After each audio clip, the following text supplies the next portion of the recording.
Hello engineers, आप सभी का फिर से एक बार स्वागत है सिविल गुरुजी के इस यूट्यूब प्लेटफॉर्म पर, जहां पर मैं कॉर्पोरेट ट्रेनर किशन ओझा आप लोगों के लिए फिर से एक बहुत ही इंपॉर्टेंट टॉपिक लेकर आया हूं। आज हम कंप्लीटली बात करने वाले हैं टाइप्स ऑफ मोटार के बारे में, क्योंकि ये भी एक ऐसा कंपोनेंट होता है जो कि हमारे बिल्डिंग कंस्ट्रक्शन में ज़्यादातर यूज़ होने वाला है, जैसे कि ब्रिक वर्क में, फ्लोरिंग में, प्लास्टरिंग में, इस सारी जगहों में हम मोटार का ही यूज़ करते हैं। तो मोटार कैसा होना चाहिए, उसके क्या प्रोपोर्शंस होने चाहिए और कितने टाइप के और अलग अलग मोटार होते हैं हमारे इस इंडस्ट्री में, उसके बारे में जानेंगे। तो चलिए वीडियो शुरू करते हैं।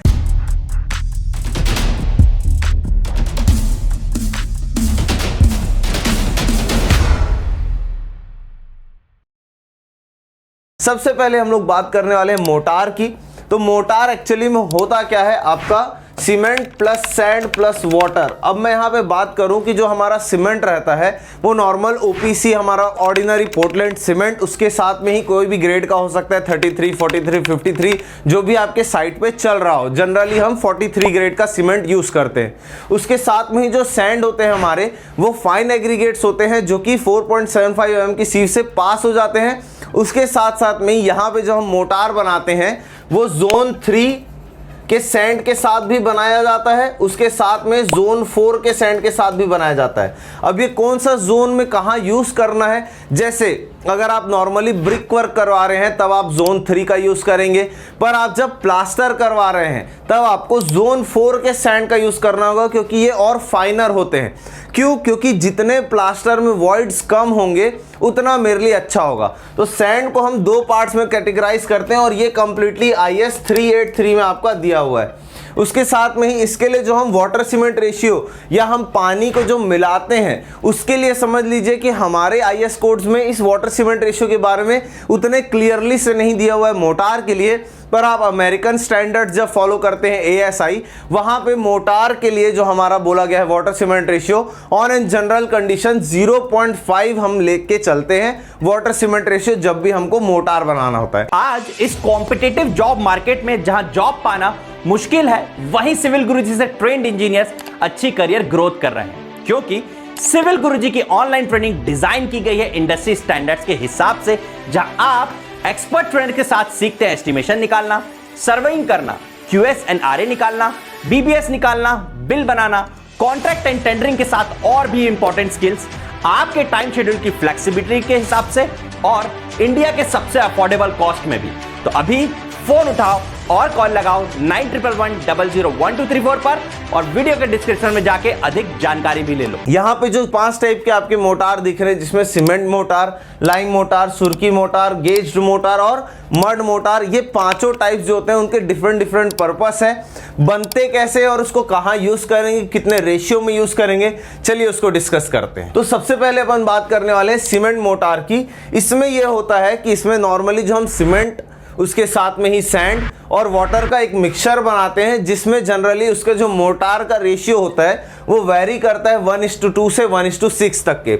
जैसे मैंने बताया कि अगर आप ब्रिक वर्क कर रहे हैं तो ब्रिक वर्क करने के केस में अगर हम सीमेंट मोटार यूज कर रहे हैं तो सीमेंट मोटार में ब्रिक वर्क जो है हम यूज करते हैं 1:3 से लेकर 1:4 का। इसको हम लोग रिच मोटार बोलते हैं, क्योंकि ब्रिक वर्क जो हमको करना होता है वहां पे हमको एक स्ट्रेंथ भी प्रोवाइड करनी रहती है, जिसके लिए हम रिच मिक्स का यूज करते हैं। उसी के साथ में अगर मैं प्लास्टर की बात करूं कि अगर आप प्लास्टरिंग वर्क करा रहे हैं तो उस केस में हम लोग जो सीमेंट मोटार का जो रेशियो है वो हम लोग जनरली ले सकते हैं 1:4 से लेकर 1:6 तक का। बहुत सारी जगहों में 1:7 तक के भी मोटार का यूज करते हैं, बट हम लोग जनरली 1:4 से 1:6 तक में ही कराएं एक्सटर्नल और इंटरनल प्लास्टर।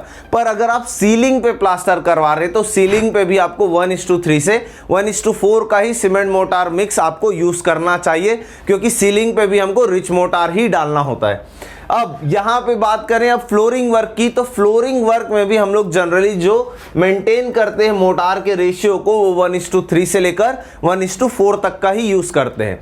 ये तो बात हो गई सीमेंट मोटार की। अब लाइम मोटार, ये क्या हुआ था, सबसे पहले जब आप सीमेंट एग्जिस्टेंस में नहीं था तो बहुत सारे लोग चूने का भी यूज करते थे, वही लाइम। तो यहाँ पे भी हम क्या करते हैं कि ये जो मिक्सचर होता है इसमें हम लाइम और सैंड को मिक्स करते हैं और उससे एक पेस्ट बनाते हैं। यहाँ पे आप देख पा रहे होगे तो यहाँ पे जो आपका पिरामिड ऑफ गीजा भी है वो भी आपके लाइम मोटार से प्लास्टर किया गया है।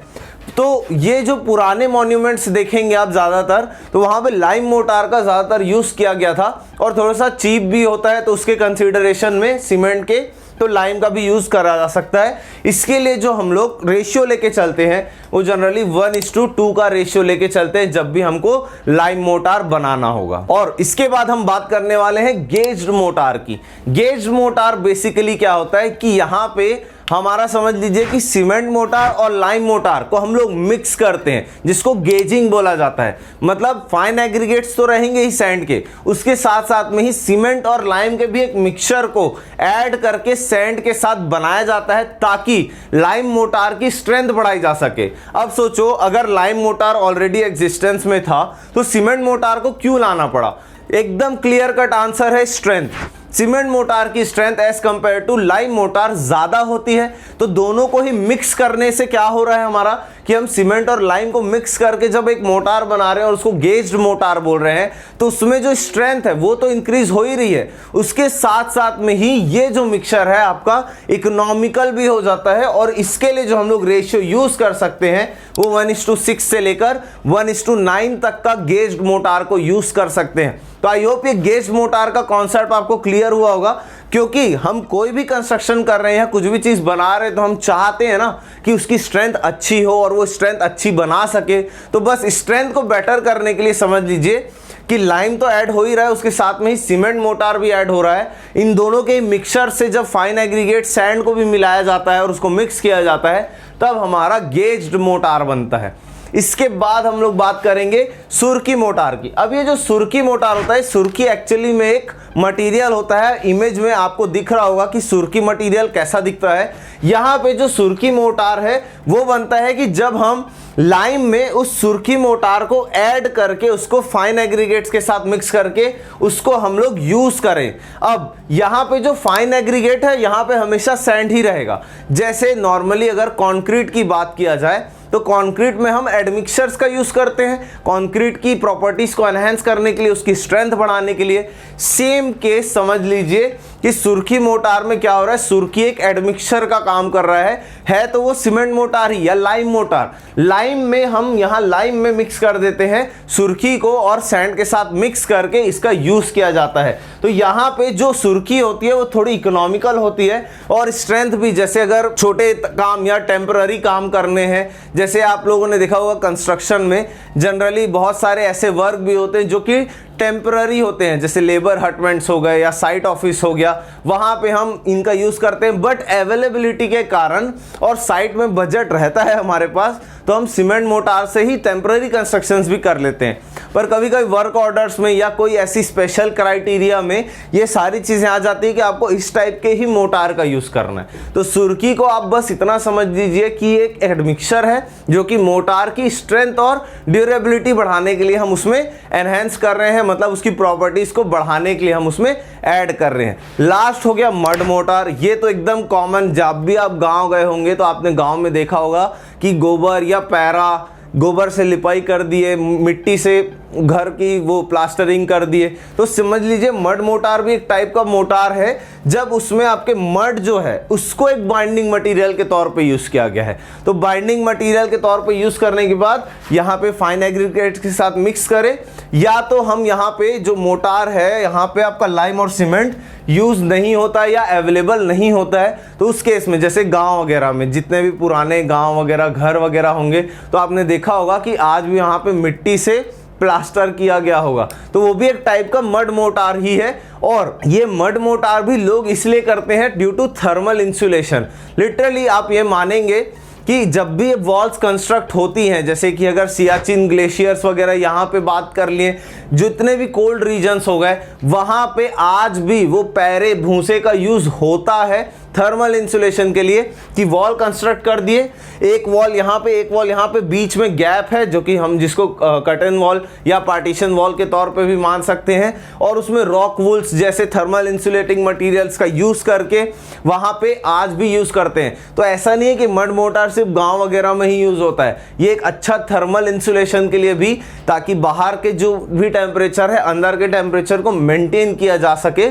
तो वहां पे भी हम ज़्यादातर इसका यूज़ कर सकते हैं, बट ये एकदम प्रूवन पॉइंट नहीं है। इसके अलावा भी बहुत सारे ऐसे इन्वेंशंस हो रहे हैं और ऐसी बहुत सारी चीज़ें हो रही है जो कि सिविल कंस्ट्रक्शन इंडस्ट्री में न्यू ट्रेंड्स आने वाले हैं। अभी 2023 जस्ट कंप्लीट होने आ गया है, 2024 से आप बहुत सारी न्यू ट्रेंड्स देखना चाहेंगे। बायो कंक्रीट तक के बनने तैयार हो गए, मतलब वेस्टेज मटेरियल से कंक्रीट हम बनाएं ताकि जितने भी हमारे कंक्रीट में जो भी और एक्स्ट्रा मटेरियल्स यूज हो रहे हैं उसके भी वेस्टेज को और उसी स्ट्रेंथ पे हम बना सके। तो दुनिया तो बहुत आगे बढ़ रही है, वैसे ही सिविल कंस्ट्रक्शन इंडस्ट्री भी न्यू ट्रेंड्स के साथ आगे बढ़ रही है। आई होप कि मैं ये वीडियो के थ्रू आपको समझा पा रहा हूँ कि जो हम मोटार यूज करते हैं उसके छोटे से सिग्निफिकेंस का भी कितना इंपॉर्टेंस हमारा रोल प्ले करता है इस कंस्ट्रक्शन इंडस्ट्री में। अगर मैं मोटार के रेशियोज के बारे में जो आप लोगों को बताया हूं, वही रेशियोज आपको CPWD के स्पेसिफिकेशंस में मिल जाएंगे। यही स्पेसिफिकेशंस पे ही वर्क होता है, तो ये सारी चीजें आपके इंटरव्यू में भी काम आएगी। तो आई होप कि ये वीडियो से आपको ये सारी चीजें क्लियर हुई होंगी। सो आई होप इंजीनियर्स आप लोगों को ये मोटार का कॉन्सेप्ट और जितने भी रेशियोज मैंने बताया उसका यूसेज बताया आपको पसंद आया होगा। तो बिल्कुल लाइक कर दीजिए, शेयर बटन को भी क्लिक कर दीजिए, उसके साथ साथ में ही सब्सक्राइब बटन को भी क्लिक कर लीजिए और उसके साथ में बेल आइकन को भी प्रेस कर लीजिए ताकि आगे आने वाली वीडियोस की नोटिफिकेशंस आप सभी को मिल सके। तो इसी तरह से बने रहिएगा सिविल गुरुजी के साथ। मिलते हैं आप लोगों से अगले वीडियो में।